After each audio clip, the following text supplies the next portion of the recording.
आर्यवर्त समाचार, खबर की नई दिशा। नमस्कार, मैं अमन श्रीवास्तव आर्यवर्त समाचार की खास सीरीज अपना एमपी में आप सभी का एक बार फिर से स्वागत करता हूं। अगर मैं आप लोगों से पूछूं कि दुनिया की सबसे लंबी दीवार कौन सी है, तो आप सब लोग तपाक से उत्तर देंगे कि चाइना की दीवार, यानी कि the great wall of China सही जवाब है। लेकिन अगर मैं आपसे पूछूं कि दुनिया की दूसरे नंबर की सबसे बड़ी दीवार कौन सी है, तो आप लोगों में से बहुत से लोग उत्तर नहीं दे पाएंगे और बहुत से लोग उसको कहेंगे कि राजस्थान के कुंभलगढ़ किले की जो दीवार है वो दुनिया की दूसरी सबसे बड़ी दीवार है, जिसकी लंबाई तकरीबन 32 किलोमीटर के करीब है। लेकिन आज आर्यवर्त समाचार की टीम आपको लेके आई एक ऐसी जगह पर, एक ऐसी दीवार पर जो कि 83 से 90 किलोमीटर के बीच मौजूद है। ये दीवार रायसेन जिले के उदयपुरा के पास देवरी में गोरखपुर गांव में मौजूद है।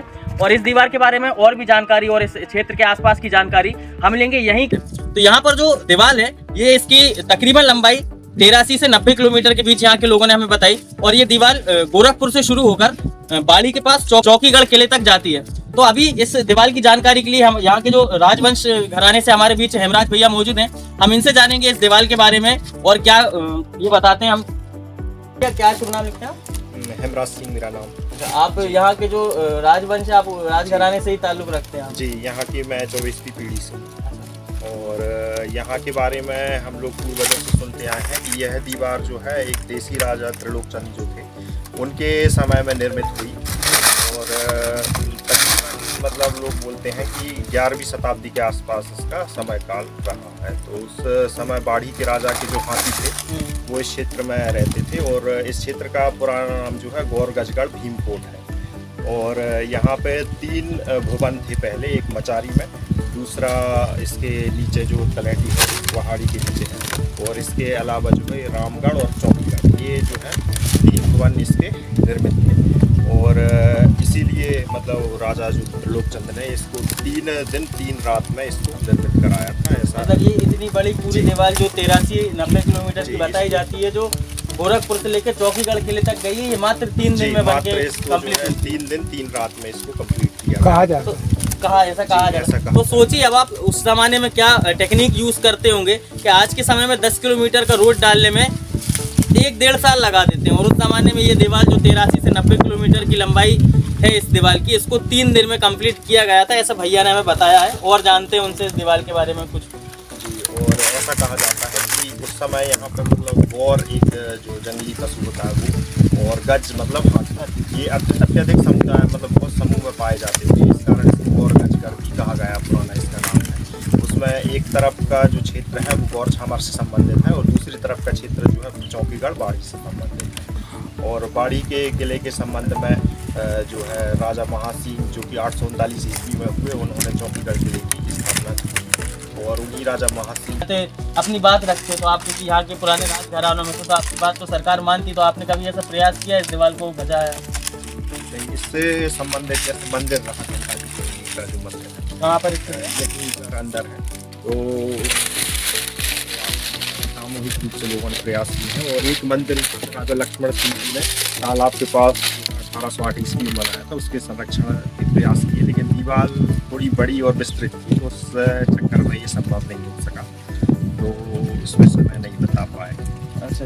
लेकिन आपको लगता नहीं है कि इतनी विशाल दीवार ये हमारे रायसेन जिले की शोभा बढ़ाती पूरे मध्य प्रदेश? और अगर ये साबित हो जाता है कि हाँ ये 83 किलोमीटर या 90 किलोमीटर दीवार है, तो ये दुनिया की दूसरी सबसे लंबी दीवार मानी जाएगी। सरकार का एक मतलब फर्ज नहीं बनता था कि इसको संरक्षित करके रखती, इसको अपनी धरोहर की, राष्ट्रीय धरोहर हो सकती है, संजोग करती है? आपके इस बारे में क्या विचार? जी, सरकार को बिल्कुल इसका संरक्षण करना चाहिए। जैसे बाड़ी तक देखा जाए रोड बाई रोड, तो बाड़ी लगभग 85 किलोमीटर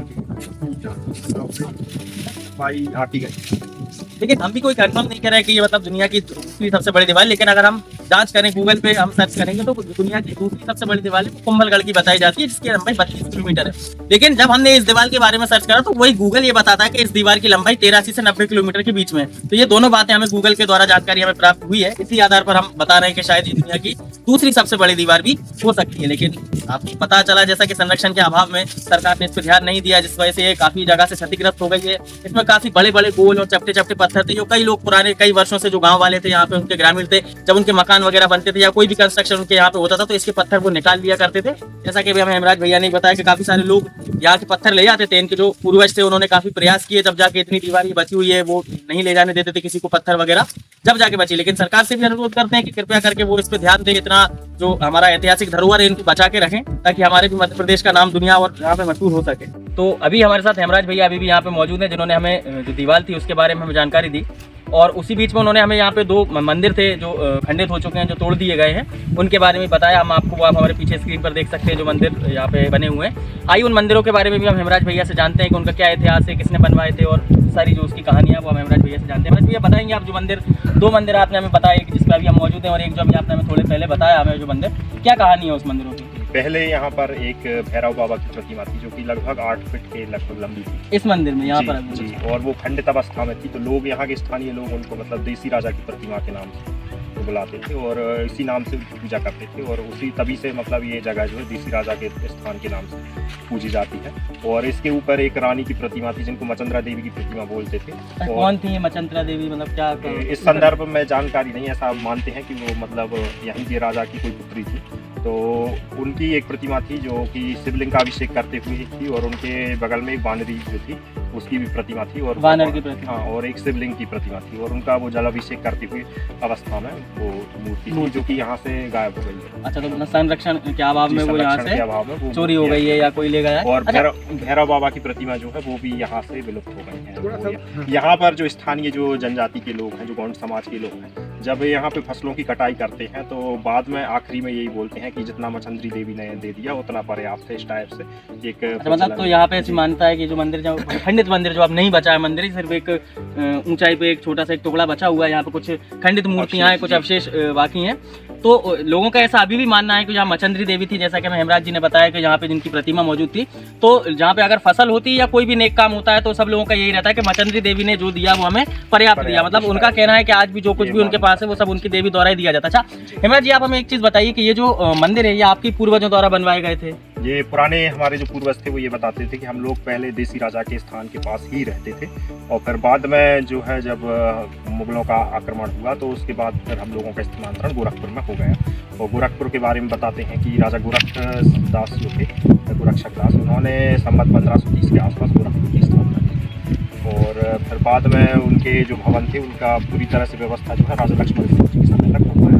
तो ये सब आपके पूर्वज रहे थे जितने भी राजाओं के आपने। अच्छा, और जो एक और अभी वहाँ पे जो मंदिर था जहाँ पे हमने जो हाथी की प्रतिमा थी जो हमने देखी, जुड़े हुए हाथी की प्रतिमा थी, और भी जो पिलर हमने देखे, वो किसका मंदिर था? जी, वहाँ पर भगवान शिव का ही एक मंदिर रहा, स्थान रहा और वहाँ पे जो मूर्ति पाई जाती है वो ज़्यादातर नारायण देव प्रतिमाएं हैं और शिवलिंग भी वहाँ पे कई निकले हैं, खुदाई में भी निकले हैं कई पहले। और जो कंकाली देवी का मंदिर है जो बाद में ये बना दिया गया है, लेकिन उनकी जो प्रतिमा है उसमें नीचे घोड़े बने हुए हैं, ऊपर जो है भगवान सूर्य जैसा उनका स्वरूप है, जैसे मतलब अपन आदित्य भास्कर प्रतिमा मान सकते हैं। लेकिन जैसे अभी जो हम मंदिरों के अवशेष देख रहे हैं, जैसे अभी जो हम मंदिर के अवशेष देख के और जिस मंदिर में अभी हम खड़े हैं, इनके अवशेष देखकर ही, मतलब ये अभी टूटे हुए अवशेष है मात्र, इनके अलावा कुछ नहीं, लेकिन ये अवशेष देखकर ही समझ आता है कि जब ये मंदिर बने होंगे, अपने पूर्ण रूप से तैयार होंगे, उस टाइम पे इनकी भव्य को कितने अलौकिक मंदिर होंगे। तो इन मंदिरों की ये हालत कैसे हुई, इसके बारे में कुछ जानकारी, किसी के आक्रमण में ये टूटे या देख रेख के अभाव में ये मंदिरों का जो मतलब टूटे हैं, ये किस वजह से टूटे हैं? ये मंदिरों के जो किसी के मतलब आक्रमण में टूटे हैं या अभाव देख रेख के अभाव में टूटे हैं, इस बारे में जानकारी? ये आक्रमण का ही लगता है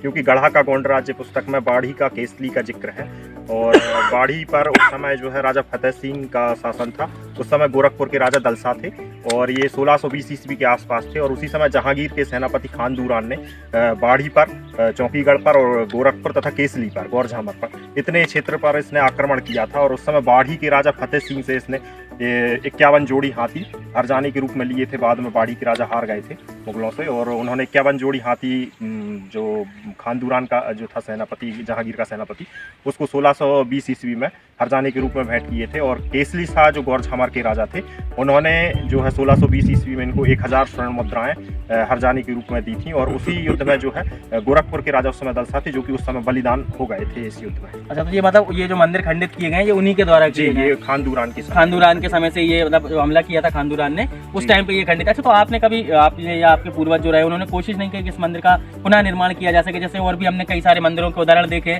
जिनको मुगलों ने अपने हमले में तोड़ दिया गया था, लेकिन उनका पुनः निर्माण कर दिया गया। ये क्या वजह रही कि इसका पुनः निर्माण नहीं हो सका? जी, इसका पुनर्निर्माण इसलिए नहीं हो सका क्योंकि पूर्वजों का जो है निरंतर 500 वर्षों का संघर्ष रहा। सबसे पहले मुगलों से संघर्ष रहा, मुगलों के संघर्ष के बाद में उन्होंने बुंदेलों से भी संघर्ष किया और उनका स्थानांतरण निरंतर होता रहा एक जगह से दूसरी जगह। इस वजह से इनका संरक्षण नहीं हो पाया। मुगलों के बाद बुंदेलों से संघर्ष किया, जुझार सिंह बुंदेला ने आक्रमण किया था उसमें गोंडवाना क्षेत्र पर और 1634 में। इसके बाद फिर जुझार सिंह बुंदेला के बाद फिर 1731 में पेशवाओं ने आक्रमण किया था देवरी गौर झामर पर। उस समय हमारे पूर्वज जो है देवरी गौर झामर के किले में रहते थे और उस समय राजा दुर्गा सिंह जो थे देवरी के मतलब किलेदार थे, बड़ी देवरी जो सागर में स्थित है।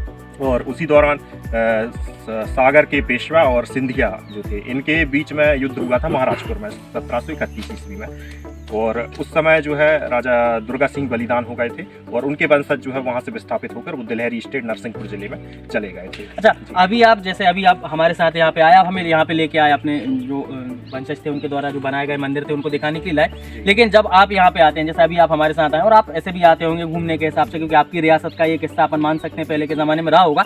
तो जब आप यहाँ पे आते हैं और ये खंडित मूर्तियाँ और ये टूटे हुए मंदिर और ये जो तहस नहस देखते हैं, ये देख के आपको मन विचलित नहीं होता? आपको बुरा लगता होगा काफी? देख कर तो सर दुख लगता है कि ये मतलब इतने भग्नावशेष की अवस्था में इनका संरक्षण होना चाहिए। तो सरकार द्वारा मतलब संरक्षण किया जाना चाहिए था, जो नहीं किया इनके बारे में मतलब सरकार को भी काफी दिनों बाद पता चला। और एक कारण ये भी रहा कि नवाबी दौर काफी लंबे समय तक लगभग 1962 तक चलता रहा। तो उस कारण जो है राजस्थान क्षेत्र का विकास जल्दी नहीं हो पाया और बहुत सी चीजों की जानकारी गवर्नमेंट को अभी भी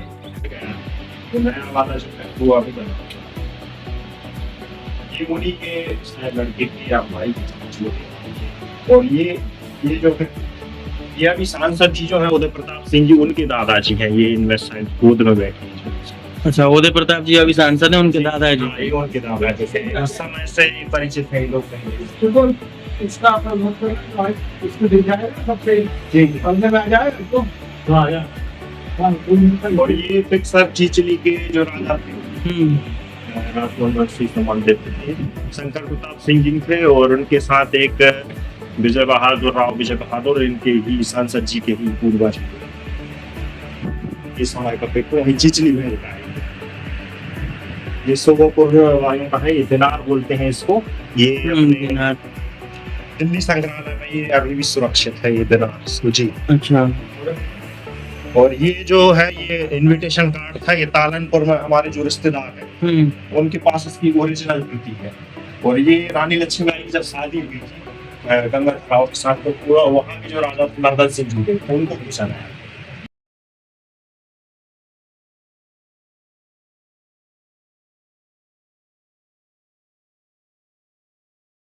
इसी तरह की जानकारी के लिए जुड़े रहिए आर्यवत समाचार से। धन्यवाद।